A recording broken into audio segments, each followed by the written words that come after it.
Hey, I'm Maylene. Welcome to the second episode of Astrology for the Stars.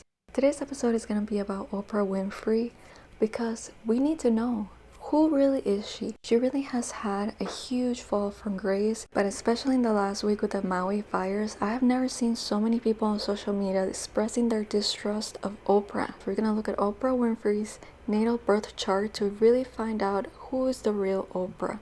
Is she an evil billionaire that hoards land?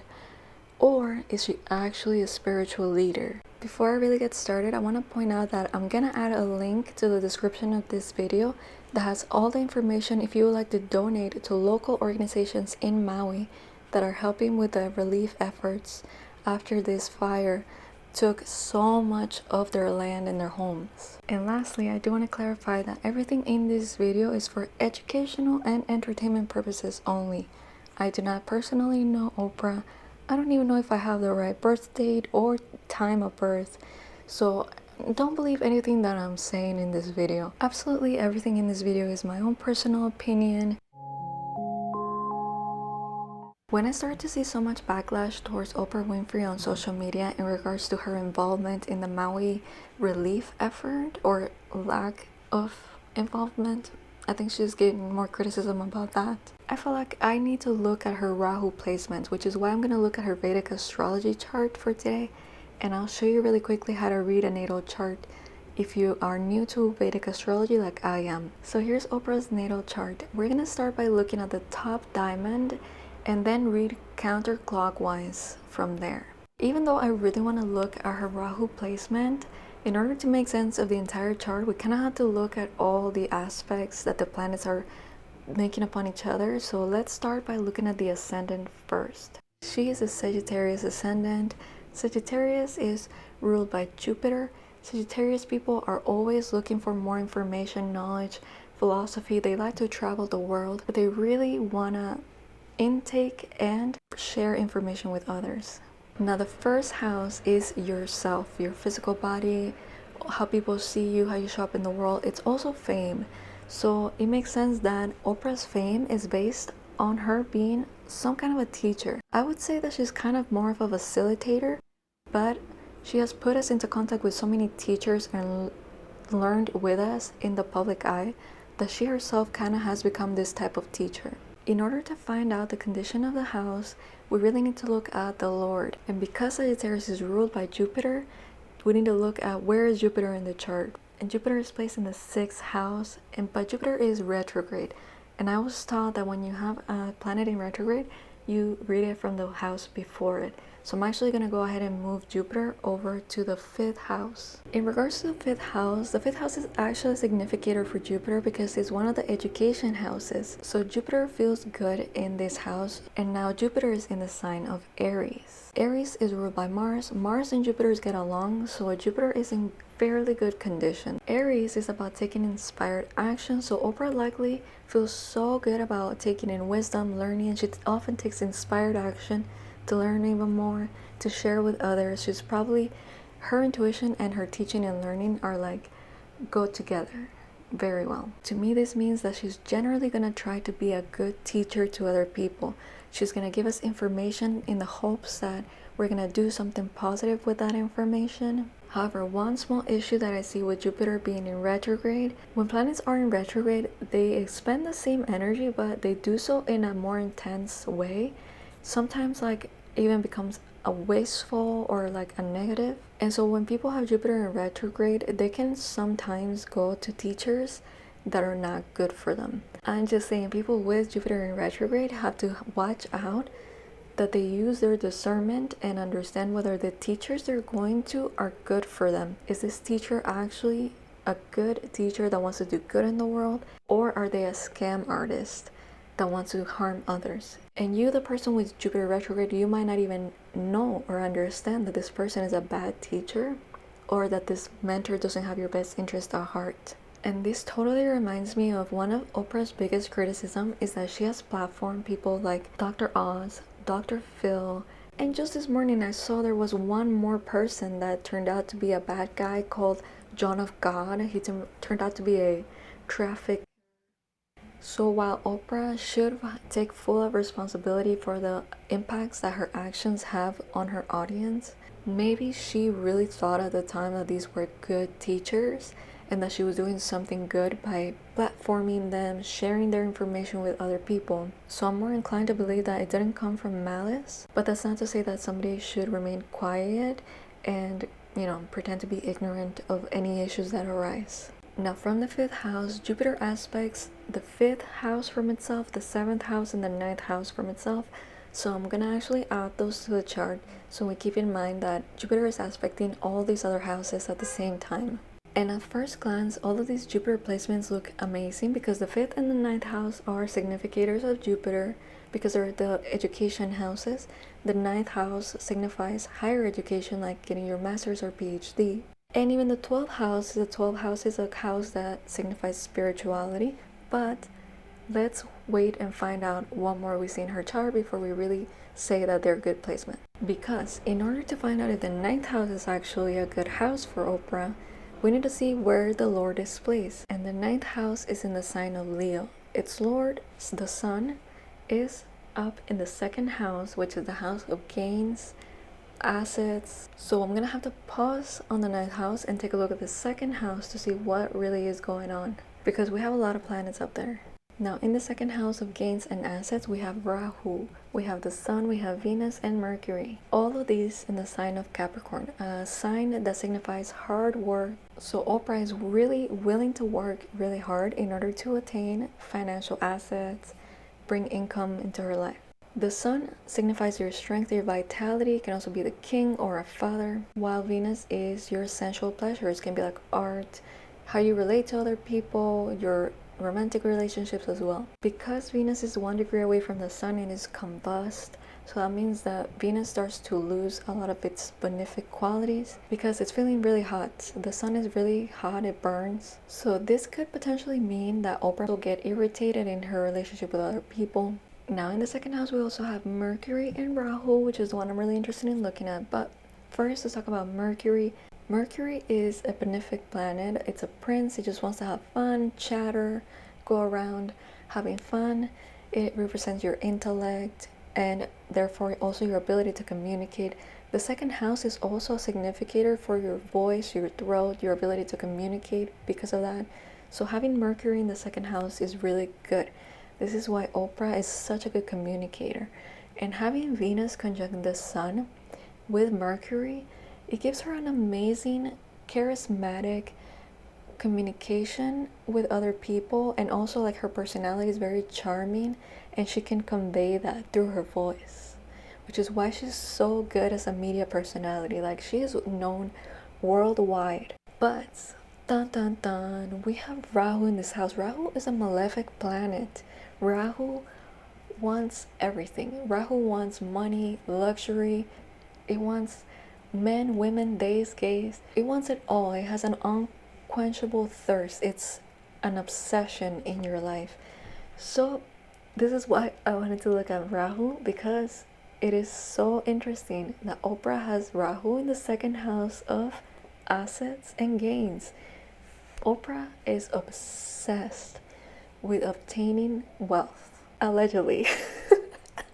If badly placed, Rahu can even lie, cheat, steal to get to the top. I'm not saying Oprah is doing this. I'm saying Rahu is a malefic planet. Now Rahu is sitting at 0.42 degrees, which, Rahu goes backwards, so I actually have to subtract that from 30.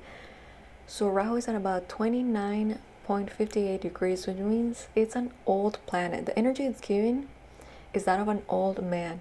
So this is why actually Oprah does not lie, cheat, or steal on her way to the top. She's gonna do things the legal way. She's just very charismatic, and that's how she's winning all this income and all these assets, by using her talents. But Rahu is still that obsession. She's still gonna have that obsession in her life about obtaining it all. And even though she has good planets of Venus and Mercury, Venus is combust, so Venus energy is already down.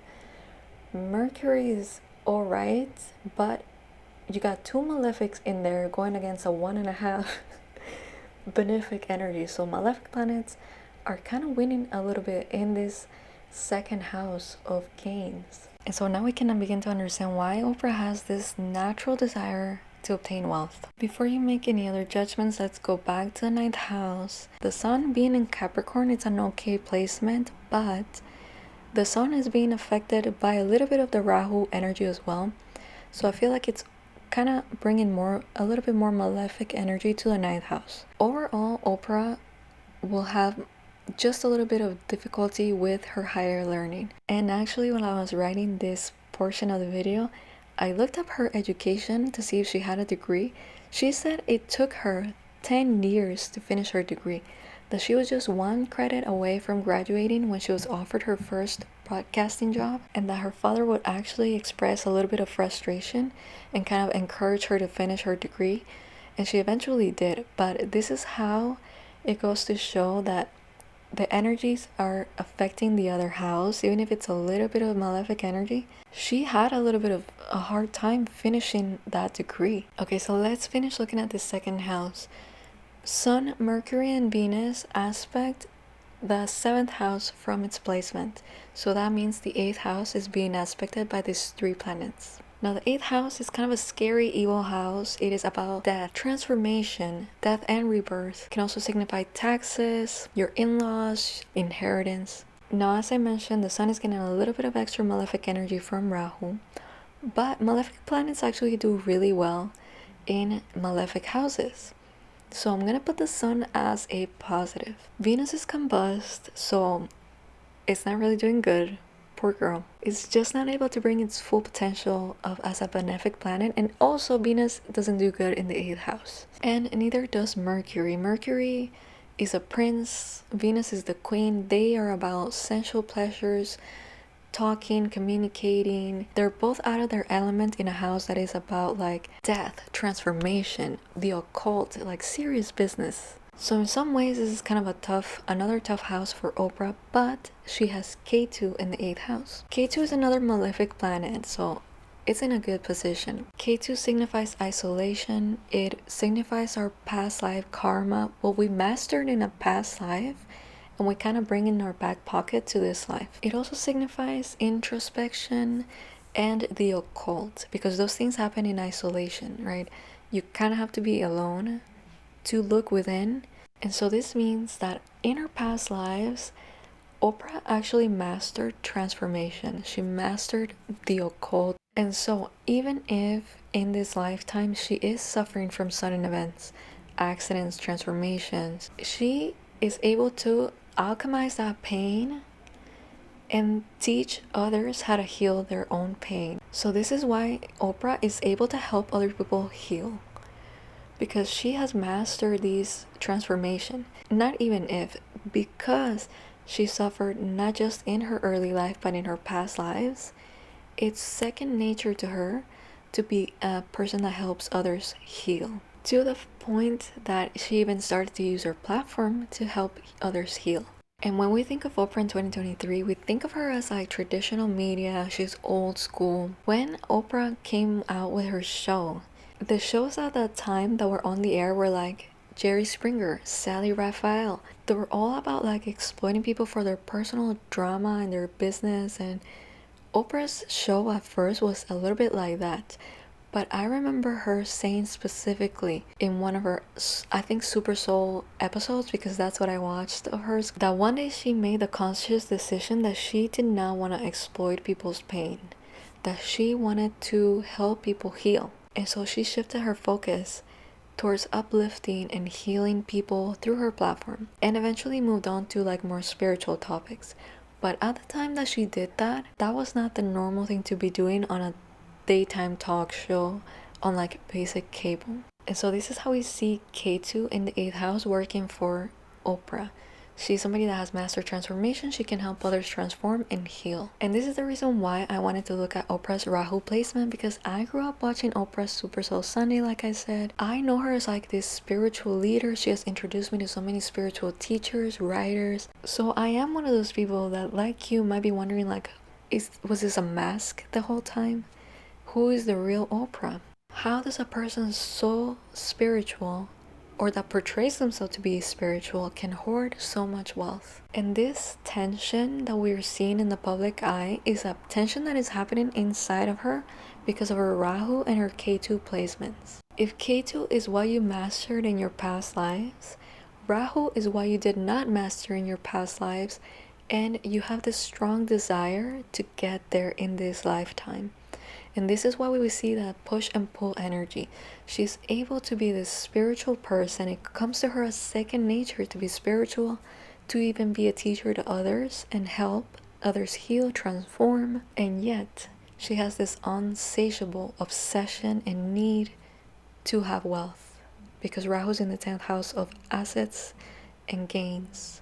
So when I look at Oprah's chart, I realize neither one is a mask. They're both the true Oprah. And she herself is also feeling that push and pull. She goes towards wealth, and then she remembers, you know what really matters is spirituality. And she comes back to her isolation, introspection, and then she's satisfied with that growth, and then she's like, and I also want wealth. So I don't think that Oprah is wearing a mask or that she has been pretending to be someone she's not. I think she's actually really true to herself, and we're just seeing the two polar opposite energies. Tension, you know, this push-pull of the two energies together constantly within her. It's on display for everybody to see. Now let's quickly put the aspects that Ketu has in her chart, because Ketu is aspecting the 12th house, which is the 5th house from itself. And in the 12th house, Moon and Mars are sitting in Scorpio. Scorpio, I feel like it's a really misunderstood sign, and it is a sign that, yes, it is a karmic sign. It is here to help you transform, dig really deep for personal transformation, which often happens through pain, unfortunately, which is complemented by Ketu, because Ketu is also about doing very similar things, right? About that unconscious and healing yourself through introspection. Now, unfortunately, the moon being in Scorpio, it is slightly debilitated, and the moon is a significator for mother. So it shows that Oprah and her mother likely had a very karmic relationship. I'm not going to speculate, but I do know that Oprah had a tough childhood. Now, the 12th house is a house that signifies foreign lands, spirituality, secret knowledge, and the moon is also your mind. So Oprah's mind is constantly thinking, yes, about spirituality, but likely also about foreign land. And with Ketu being in the 12th house, Ketu isolates you and takes her to foreign land. And even though technically Hawaii is now considered part of the United States, she literally has to take a plane to get to that faraway land, so we can still consider it foreign land. And of course, Hawaii has its own culture, is extremely different to the continental US. Now, having Mars in the 12th house also gonna add a layer of aggression and impulsiveness towards everything that I just mentioned. So this is yet another house that is pushing Oprah to think about foreign land. And this is potentially why we might see Oprah not only has a desire to hoard wealth, but land specifically. Her mind is always thinking about foreign land. And Mars adding a little bit of aggression to that feeling, she's gonna want more. And then you have Rahu saying, bring more in, more wealth, more assets. To me, this totally paints a picture of why she has this desire to obtain real estate and land in Hawaii. And it's kind of totally crazy that even her astrology shows this kind of thing. It's why I really love astrology, because it gives you an insight into your mind so clearly. But I feel like I've been talking way too long now, so let me just quickly reflect on, if I was astrologer to the stars, Miss Oprah Winfrey, if I was her astrologer, I would tell her this: Miss Oprah, you need to calm down your Rahu, girl. You have money, land, respect of people, you have a career, you have an empire. So why is this desire to have more not acknowledged at this point as being irrelevant? Like, you will always want more. You have it all now and you still want more. You need to pay less attention to that desire. You have attained it all. And Rahu has everything and wants more. So you need to really logically come to the realization that you are there. You have it all. You don't need any more, because now what is your desire for more doing? It is harming this reputation that you built your entire career. At this point in time, unfortunately, people are having a hard time understanding why these two strong energies work within Oprah. And unfortunately, what is easier to think is that she's this evil person. She was never this good person. That was a mask, that was a lie. And I don't think that's true. I think both of those energies are the true Oprah. So, in order for Oprah to salvage her reputation at this point, in my opinion, it's really gonna take true acts of kindness, philanthropy, that do not bring her any wealth. Because when the mega rich do philanthropy, a lot of us are now aware that it's for a tax break, that it's a business decision, it's not a true material gift towards the working class. Another thing that is going on here is that, see, at the time that Oprah was building her empire, she had full control of her image because social media wasn't even in the picture. But now that we have social media and it allows us to have so much information and knowledge about anything and everything, we know how much money she has. We know all her successes, and we look at her and think, why do you need more? Especially us now being in the late stage of capitalism. The things that she used to do before, creating awareness about a tragedy, that is not enough. With TikTok now, 1-minute videos can go viral, garner millions of views, and awareness for a single issue can be created like this. So we don't need professional media moguls to create awareness when an amateur can create awareness. We need true relief for the people of Maui, and just in general, the working class in general needs true acts of charity. Bringing superficial help is not appreciated. So if Oprah really wants to salvage her reputation, she can still turn it around. She needs to go back to her spirituality, meditation. And I heard that the only thing that calms Rahu down, or the best thing to calm Rahu down, is meditation. So I would tell Oprah to go back to her spirituality, to her center, if she would like to bring the public back. And really, it's not even up to me if people want her back in their good graces. But I feel like that is just the bare minimum, because we know too much and she has too much. Not everybody's gonna go through the trouble of looking at her Vedic astrology chart to understand why these two conflicting energies exist within her. So people are just gonna assume that she's this evil person, that all that goodwill that she garnered in the past, that was all pointless, it was fake. Like I said, I don't think that's true, but I think that's the easiest assumption that people will make if she's unwilling to actually change her habits and stop acquiring more wealth. So that is my very basic analysis of Oprah's chart. We could literally keep going. I still didn't even look at Moon's and Mars aspects or Saturn, but like I said, I feel like I've been talking for way too long now. So I hope this video has been helpful. Let me know in the comments if you have any thoughts, if you think I missed anything. Thanks so much for watching if you still are. Subscribe if you like to continue talking about astrology and how to master your own authentic power through the power of astrology. And I'll see you in the next one.